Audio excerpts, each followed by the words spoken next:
বন্ধুরা, বিস্কিটের মধ্যে কখনো হারপিক দিয়েছেন? নিশ্চয়ই কখনো দেননি। আপনি অবাক হয়ে যাবেন কি ঘটতে চলেছে। তো বন্ধুরা, পেঁয়াজের মধ্যে কখনো সরিষার তেল দিয়েছেন? নিশ্চয়ই কখনো দেননি। তাহলে দুইটি টিপসে একদম খুবই মূল্যবান, স্কিপ না করে অবশ্যই দেখবেন, তাহলে বুঝতে পারবেন আমি কি করতে যাচ্ছি। তো বন্ধুরা দেখুন, আমি এখানে একটা পেঁয়াজ নিয়েছি। পেঁয়াজের মধ্যে সরিষার তেল দিলে যে কি ঘটে আপনি কিন্তু একদম অবাক হয়ে যাবেন এবং হাজার হাজার টাকা কিন্তু বাঁচিয়ে নিতে পারবেন। এখানে দেখুন, আমি একটা গোল সাইজে পেঁয়াজ নিয়েছি।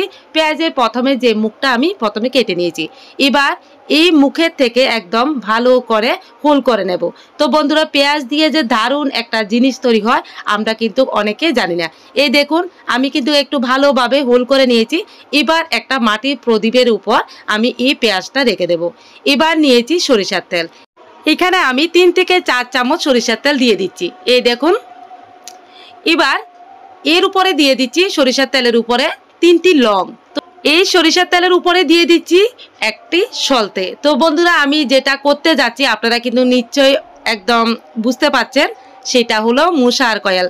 তো এখন তো গরমের দিন এসে পড়েছে, মশার উপদ্রব কিন্তু সবচেয়ে বেশি। তো আমরা কিন্তু বাজার থেকে মশার কয়েল না কিনে এনে আমরা যদি বাড়িতে এইভাবে ঘরোয়া পদ্ধতিতে যদি আমরা মশা তাড়াতে পারি, তাহলে বাজার থেকে আর কেনার দরকার কি। আর বাজারে যে কেমিক্যাল যুক্ত আমাদের যে মশার কয়েল আমরা ব্যবহার করি, এগুলি কিন্তু আমাদের জন্য অনেক খারাপ, কিন্তু বাচ্চাদের জন্য হয়ে থাকে।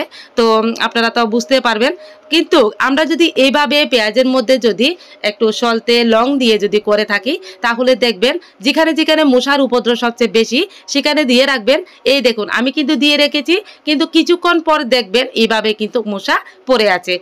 তো বন্ধুরা দেখবেন, বাজারে কেনা মশার কয়েলগুলি অনেক সময় কিন্তু অ্যালার্জির প্রবলেম করে। তো আমরা যদি এইভাবে করে যদি ঘরোয়া পদ্ধতিতে মশা দূর করতে পারি, তাহলে কেমন হয়। তো বন্ধুরা, টিপসটা কেমন লাগলো অবশ্যই কিন্তু কমেন্টে জানাবেন। আপনারা কিন্তু করে দেখবেন, অবশ্যই ভালো রেজাল্ট পাবেন।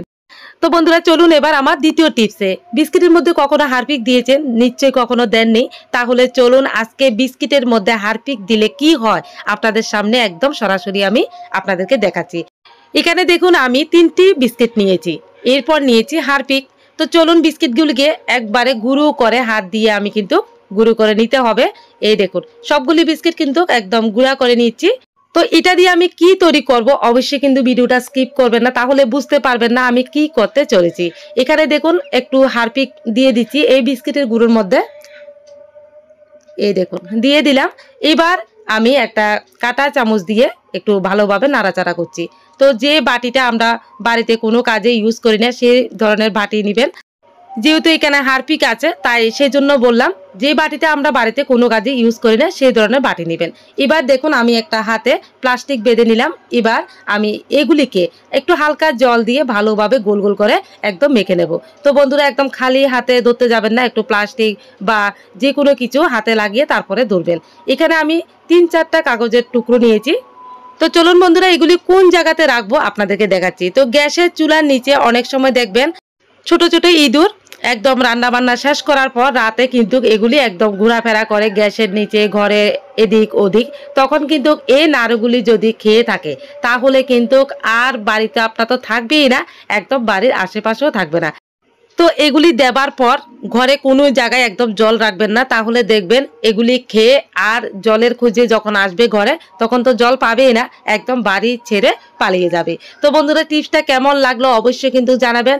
আমি যে আজকে 2টি টিপস দিয়েছি এগুলি কিন্তু করে দেখবেন, আপনাদের আর মশার জন্য ইঁদুরের জন্য বাজার থেকে আর কোনো কিছু কিনতে হবে না। আপনারা বাড়িতে অবশ্যই করে দেখুন, অবশ্যই ভালো ফলাফল পাবেন। তো বন্ধুরা, টিপস 2টি যদি ভালো লাগে অবশ্যই লাইক, কমেন্ট এবং বেশি বেশি করে শেয়ার করে দেবেন। তো পরের ভিডিওতে আবার